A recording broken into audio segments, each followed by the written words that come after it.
Hey guys, today it is Thursday, February, whatever the hell day it is, 2020. Actually, I just remembered it's February 27th, 2020 today.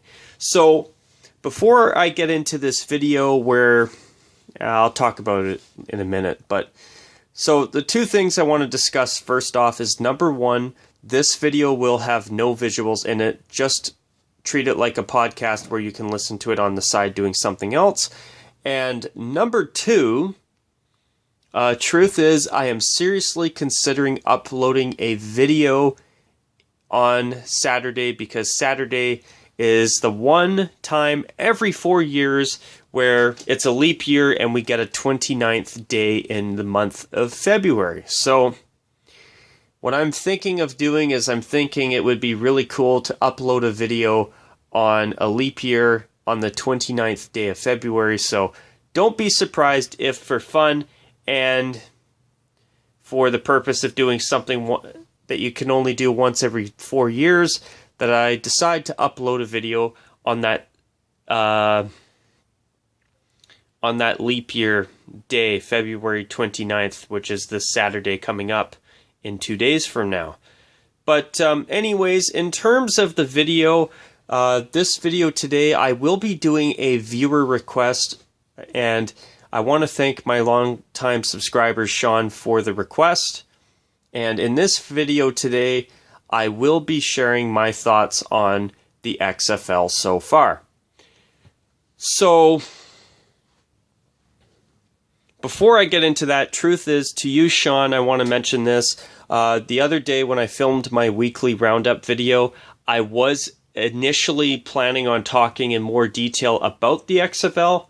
I did talk about it in some detail with Windy City Hockey a couple of weeks ago when we did our weekly roundup video where I had him on as a special guest. But I thought that I'd sit down and do a separate video for you because of the fact that, well, I was going to talk about it anyway the other day, but the thing is that I was recording on my old cell phone and it was running out of storage because on my old phone I could only record for about 42 to 43 minutes depending on how much storage I have or how much room I have in terms of my photo and video space that I have on my old phone, So I was running out, so I figured, you know what, I'm just going to sit down and make a separate video for you, Sean, so that's what I'm doing here now today. But for anybody curious as well, truth is I've been finding that with the weekly roundup videos, since they're podcast-style videos anyway, I've actually been finding that it's easier to film them on my old phone because I find they're easier to upload from my old phone because I find that with the better filming quality of newer phones, it takes a lot longer for the videos to process.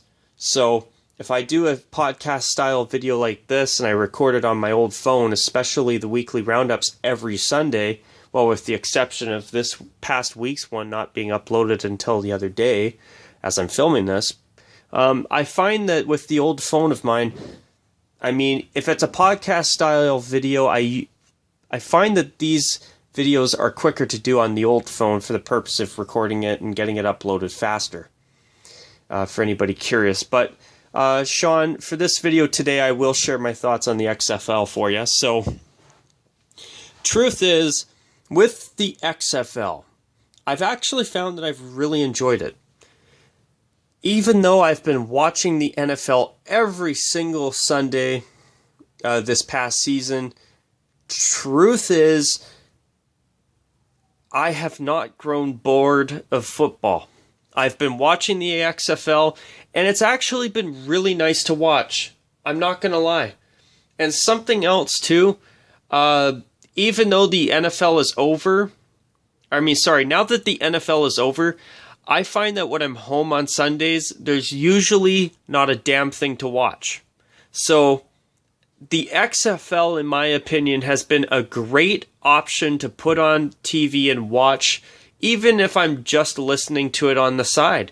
It's, I've actually been watching the games, and I've been happy with what I've been seeing. I've found the games entertaining, and I noticed that the way that I almost feel like the broadcasts give you a more of an inside look into the operations inside the XFL games. I actually really have enjoyed the idea of being there, watching the play, watching the referees and the upstairs people reviewing plays. And, I do think it's a little bit sometimes probably a bit of a nuisance for the players when they're getting interviewed right after a bad play. That part is a bit, I can appreciate players being a little bit annoyed by that, but, I actually feel that with the XFL, we've gotten more of an inside look inside the games themselves. I almost feel like it's a bit more of an intimate experience. Like where, I don't know if intimate's the right word, but you know what I mean? Where you feel like you get to see more of the game itself. You get to hear more from the players. You get to see more. Hearing the team's play calls, that I don't know if that's going to last, but it's definitely different from what I'm used to, and I've found it really interesting. The XFL's rules are different. Definitely different from what I'm used to. I mean, you've got referees working with the upstairs people to get calls right at times. I've actually really liked what I've been seeing.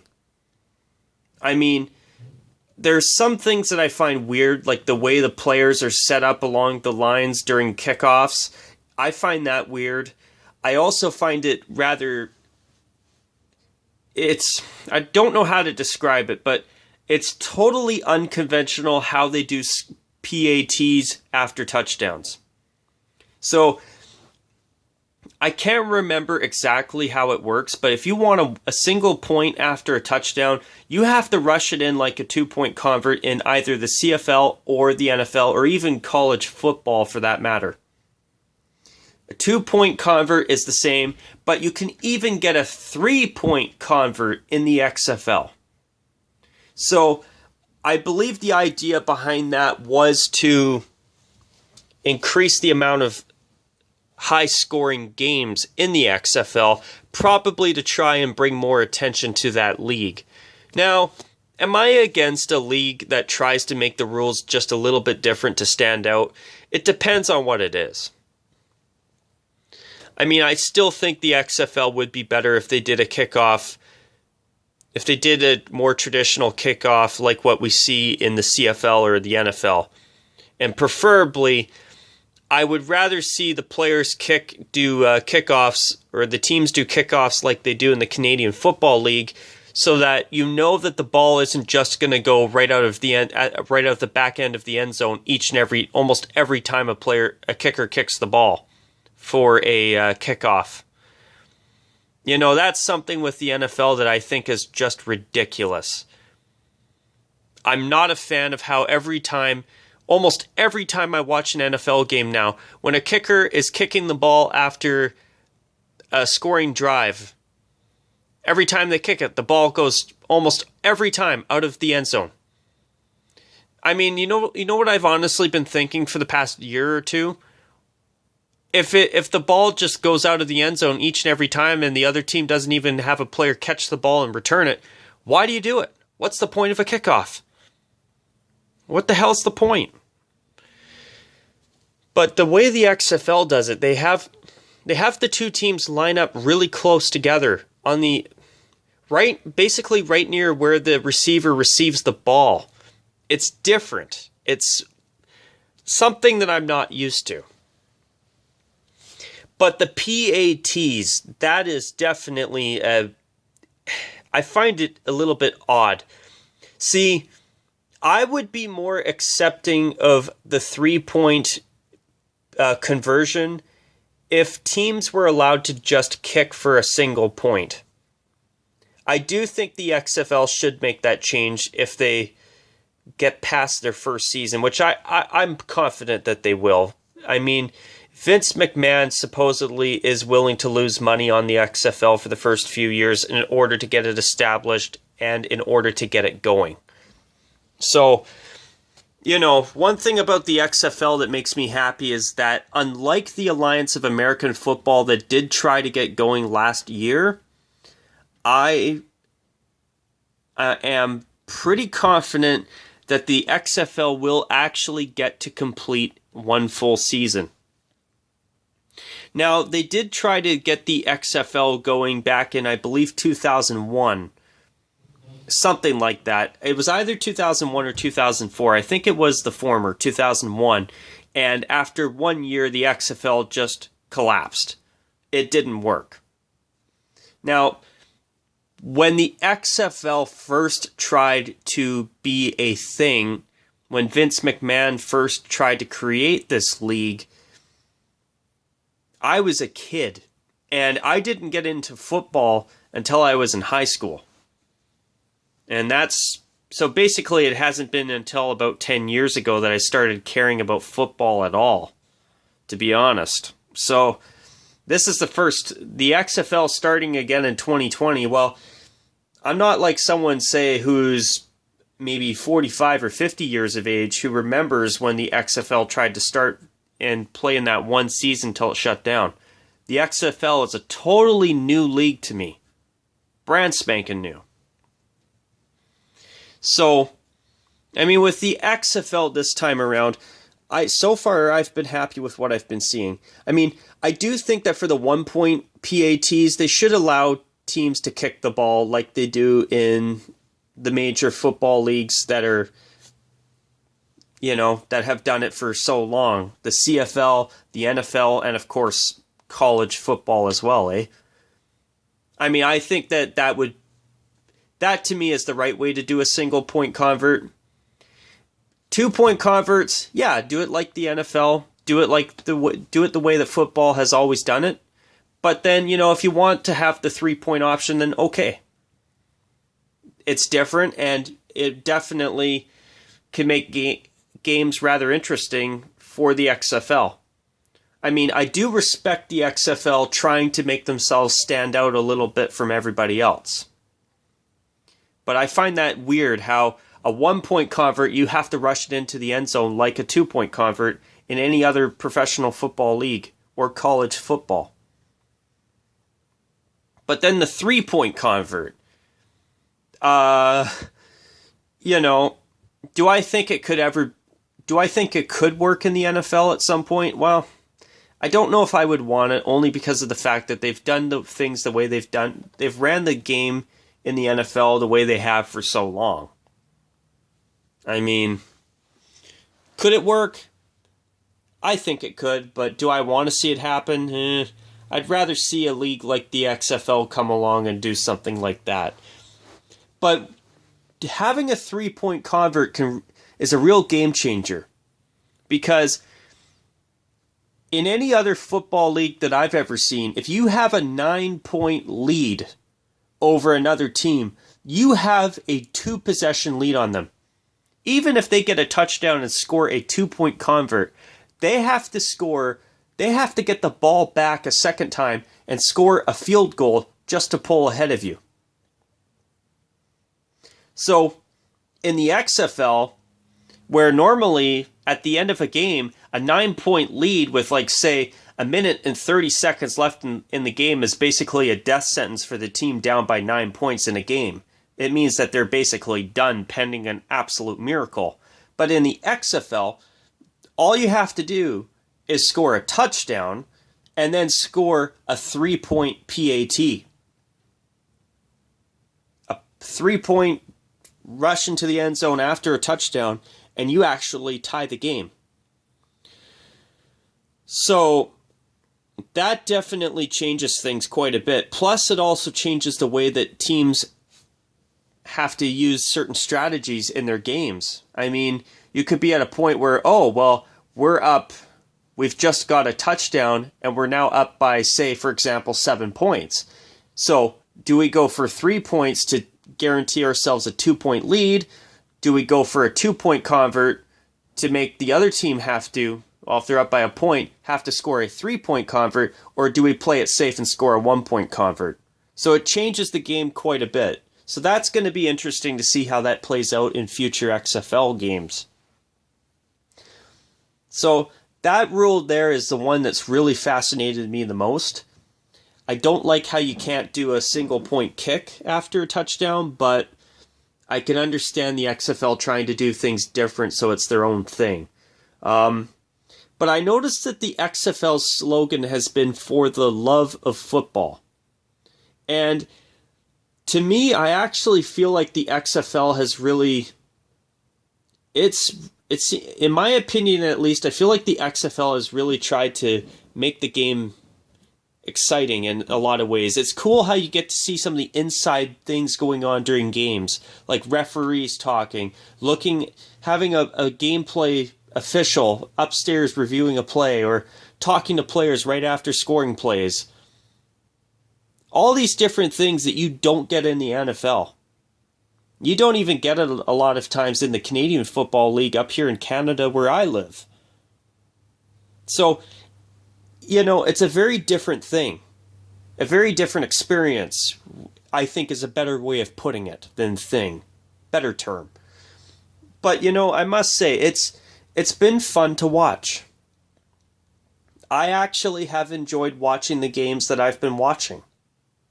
And something else about the XFL, in my opinion, is that there's actually multiple teams in the XFL right now that, in my opinion, have done a much better job with their uniforms than some NFL teams have done in their most recent redesigns. In my opinion, the New York Guardians uniforms, their jerseys, are very, very good. In fact, I actually think they're, for the most part, really good. Quite nice. I love their gray away jersey. The black and red on it look really good. Now, speaking of XFL uniforms, the truth is, Sean, I was going to talk about this at the end of my weekly roundup video the other night. I think I might have touched base on it a little bit, but with the XFL, one thing I hate is how undersized the letter fonts on the players' names on the back of their jerseys are. If they could use normal sized fonts like the NFL and the Canadian Football League do, then let me tell you, especially teams like the New York Guardians and the DC Defenders, their uniforms, in my opinion, would be excellent. But with the New York Guardians, the only thing I don't like with their gray away jerseys is that they wore black socks with the black pants. If they would have gray socks with the same striping off of the upper shoulder of their jersey, like a gray sock with the black, red, black striping to match what's on the upper shoulder area striping, or the striping there, that would be a perfect away uniform. I love how the Guardians wear a light gray as an away jersey, and then black at home. Their uniforms are quite good. Another team whose uniforms I liked right away were the DC Defenders. The white and the red. The only thing I don't like is, so far I've seen the Defenders wearing monochrome red. I hate monochrome red. If they would just wear their white pants with their red jerseys with red socks, that to me would be a very pleasant uniform. The DC Defenders jerseys are quite decent, minus the undersized nameplates on the back. Even their logo, I don't mind. The Guardians logo, it could be better, but I don't mind it. Even the name, New York Guardians. Is it a great name? In my opinion, it's not, but it works. The DC Defenders rolls off the tongue well. And actually, another team whose uniforms I have taken a liking to all of a sudden, believe it or not, are the St. Louis Battlehawks. Their royal blue jersey with silver pants and even their modern helmet style, there's something about it that looks really good. But the St. Louis Battlehawks jerseys, they've really grown on me. That's a team that's come out with some new uniforms in 2020 that, in my opinion, actually look good. The royal blue and the silver, my goodness, it actually looked really good back on Sunday. That was a good looking uniform. I would prefer if they went with a modern or with an old school block font. But if they just went with a block font for their numbers and their player names on the back, in my opinion, their home and away jerseys would be pretty damn good. And I must say, I've been impressed with some of the uniforms in the XFL. I didn't think I'd be saying this. But yeah, I mean, some of the jerseys, the Battlehawks, the Guardians, and the Defenders all have uniforms that I actually really do like. The Dallas Renegades ones I'm not a fan of those. I'm also not a total lover of the Houston, I believe their team is called the Houston Roughnecks, if I'm not mistaken. I don't care for their uniforms too much. I tip my hat to them for wearing a light gray on the road, though, which I believe they do. Correct me if I'm wrong.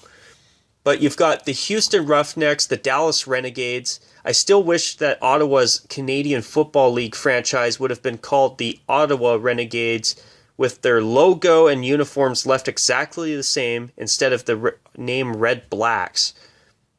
It's a much better name than Red Blacks, in my opinion. Sorry for the random mini rant on the Red Blacks name, but it sounds like an Australian rugby team name or something. It doesn't sound like a football name as far as I'm concerned. Renegades was a cool name, and I think the name Dallas Renegades is quite good. But the uniforms and the light blue helmets, yuck. Not a fan. Houston Roughnecks, I'm not a total lover of their uniforms either. The red jersey's okay. The gray one, it's alright too, I guess, but they're not great. You've got the Dallas Dragons, which I felt since the moment they unveiled their name, that the name Seattle Dragons is weird. I mean, their uniforms, I'm not a lover of those either, not gonna lie. Then you've got the DC Defenders, whose jerseys are really quite good and simple, in my opinion. You've also got the St. Louis Battlehawks, very good for a modern style of jersey. I mean, the helmet actually looks good for a weird ultra-modern style. With all these different... How do I put it? But the Battlehawks helmets are actually not bad. Their uniforms are traditional for the most part, and they look good. And then you've got the New York Guardians. I really like the Guardians uniforms, too. Then you've got the Tampa Bay Vipers. Yuck. Not a fan. And then I think there's one more team I'm forgetting. The LA Wildcats. Yeah, I saw their black uniform on Sunday, the black one. Not a fan. It was rather ugly in my opinion, personally. And I don't like the LA monogram logo. I find I'm seeing too many LA monogram-esque logos lately. Maybe it's just because of how much I disliked the Los Angeles Kings' most recent Stadium Series uniform with the chromed helmets. I mean, that jersey is just bad in my opinion. Yuck. But the LA Wildcats uniforms, I'm not a lover of those either. So I think there's only 8 teams in the XFL right now. But when it comes to the XFL, though, I noticed that when they've got XFL games on TV, I can find them on TV. With the Alliance of American Football, if I actually knew that I could tune into a game on, say, a Sunday and watch it, I probably would have been more inclined to give it a chance. Now, I did watch a game last year when they did attempt to launch that league. But after that, I never saw another game again. And then, sadly, that league could not even finish a full season. That sucks. I mean, if you're going to have a new league, I think you should at least have one full season before you shut down. But sadly, they had financial problems from what I gather. And if I am wrong, please correct me. I don't want to say something that's incorrect.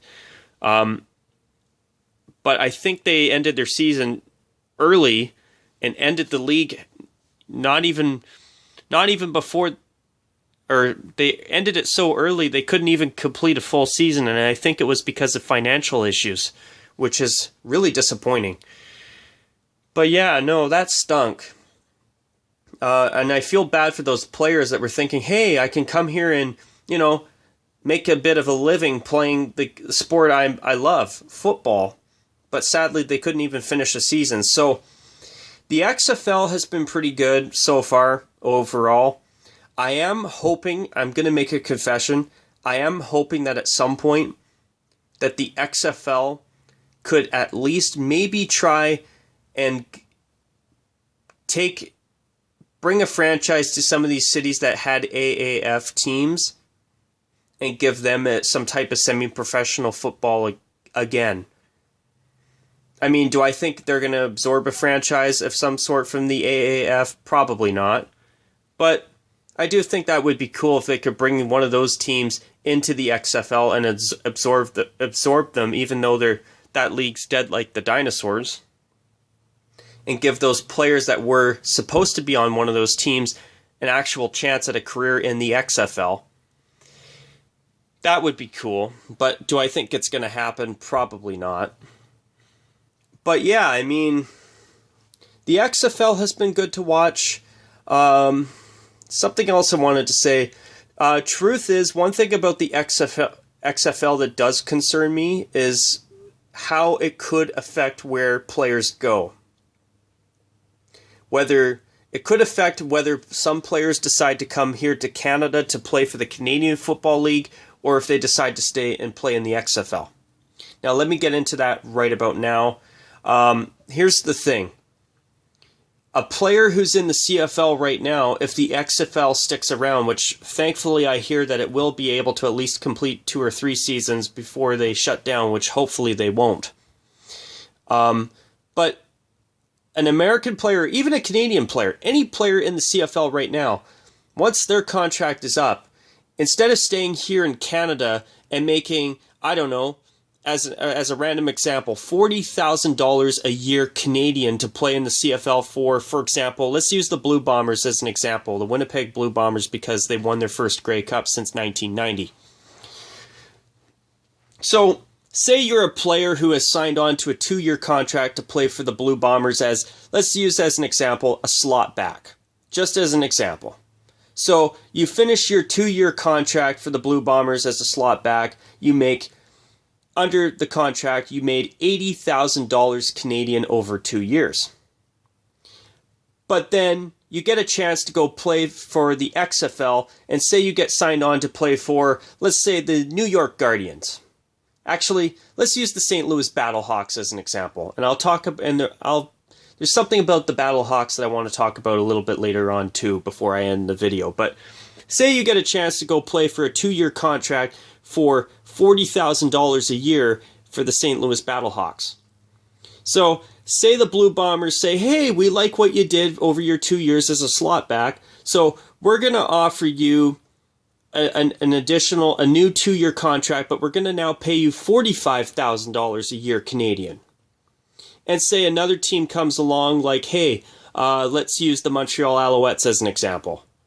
And they say, hey, we'll pay you for 2 years for $50,000 a year for 2 years Canadian. So $100,000 Canadian. But then the St. Louis Battlehawks say, hey, we like you too. So we're going to offer you a contract for 2 years, paying you $40,000 a year American.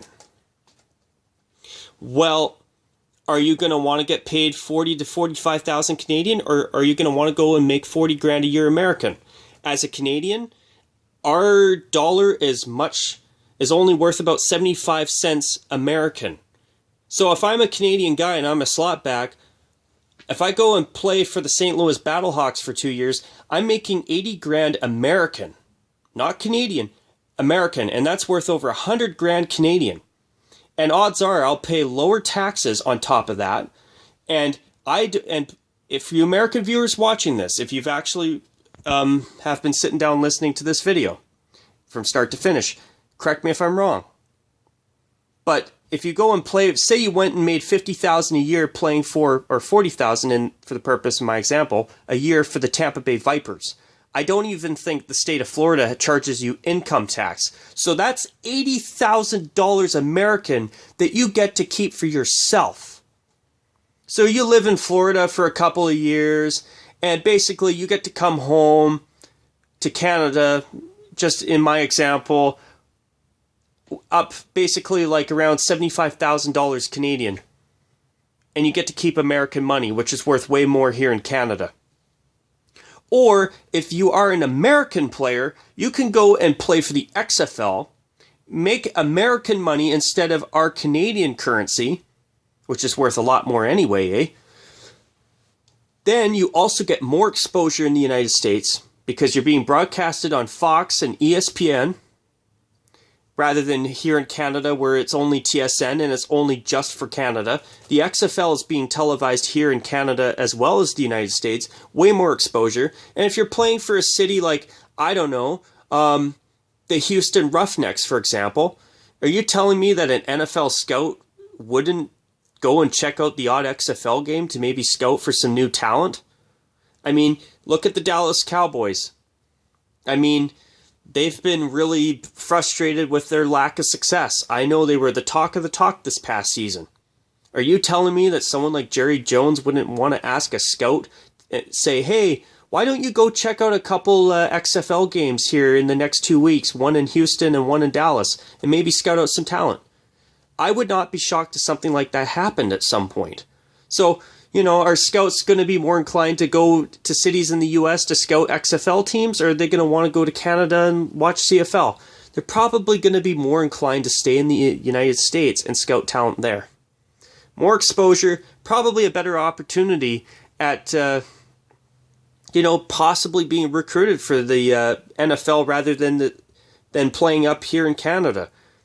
And that stinks for us CFL fans because, there could be potentially some talent leaving the CFL to go play for the XFL, which I don't think it's going to just be a short-term thing like before. I think it'll have a little bit more longevity to it this time around. I think Vince McMahon and the XFL, I think that this time around they will do a better job of establishing this league, and I think I could see it succeeding long-term this time. I've even been hearing rumors on the internet that, and obviously it's the internet, so you never know the validity of these rumors, but the rumor is that Vince McMahon has been supposedly wanting to focus more time on the XFL. And you know what? I don't blame him. And you know what? I hope that the XFL does succeed. I mean, do I think it could have a potential hamper on the Canadian Football League? Do I think it's going to make a long-term catastrophic difference to the CFL? No. But I would not be surprised if at some point talking about currency exchange and lower taxes in places in the United States, it could potentially have an effect. Now also, American players are probably going to be more likely to want to stay in America than come up to Canada. I mean, we'll have to see how, as time goes along, how the XFL changes things. Do I think it'll be a drastic change? So far, I don't think it will, but I could be wrong. So we'll have to wait and see on how that goes. But now I want to move into one more thing with the XFL. Now, I know people have been saying, oh, well, the stadiums are empty. Well, you know what? That St. Louis Battlehawks game was the first professional football game that St. Louis has hosted since the last time the Rams played in St. Louis in the infamous Ketchup Mustard Bowl, where they wore monochrome mustard yellow jerseys against the Tampa Bay Buccaneers in all monochromatic red. And supposedly there was about 30,000 fans that showed up for that Battlehawks home game. I mean, I've actually been finding that so far there have been some XFL teams that have been playing in front of pretty decent-sized crowds for the XFL. I mean, even when the Canadian Football League did their short stint of expanding into the United States, Baltimore did really well because they lost their NFL team, originally the Baltimore Colts. They moved and have been the Indianapolis Colts ever since.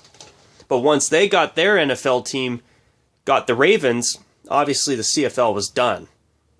NFL becomes top priority, and understandably. But now that St. Louis has lost their team, have almost been about, I believe it's 5 years this year since they lost the Rams when the Rams relocated back to Los Angeles. So there's a lot of football fans in St. Louis that have been waiting for a chance to support some type of semi-pro or even professional football again. So we'll see how the Battlehawks do in St. Louis, but I could see them being a fairly good draw there, especially if their home game is filling up the vast majority, if not all of the entire lower bowl in their stadium in St. Louis that the Rams used to play in before they moved to LA. Not only that, but here's another one I'm trying to remember off the top of my head, but it wasn't... I did see, I believe, a New York Guardians home game, and I can't remember what stadium they play in. They might even play in MetLife Stadium like the Giants and the Jets do in the NFL. And if I'm wrong, please feel free to correct me. But, you know, for the XFL, I actually thought that there were more spectators there than most people were expecting. So, I mean, if they're doing well and the attendance numbers and the TV numbers don't drop too much, you know, they might actually have a year that starts out better than forecasted. I mean, I don't know about you viewers out there, and I know I've been talking for a long time, but I've found the XFL's been pretty damn entertaining, and I've liked it so far. I mean, if more people start watching going, wow, hey, I can go and see good football for probably much cheaper ticket prices than the NFL, I think you might see those attendance numbers go up. But only time will tell, and I very well could be wrong. I mean, the TV numbers and the ticket numbers could drop exponentially between now and the end of the year. And then next year could be an absolute catastrophic failure for the XFL and it could shut down. Time will tell. But so far, in terms of my thoughts on whether it's going to succeed long term or not, I think they're off to a pretty good start.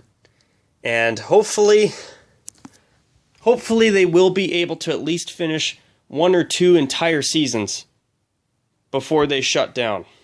And hopefully the XFL is going to stick around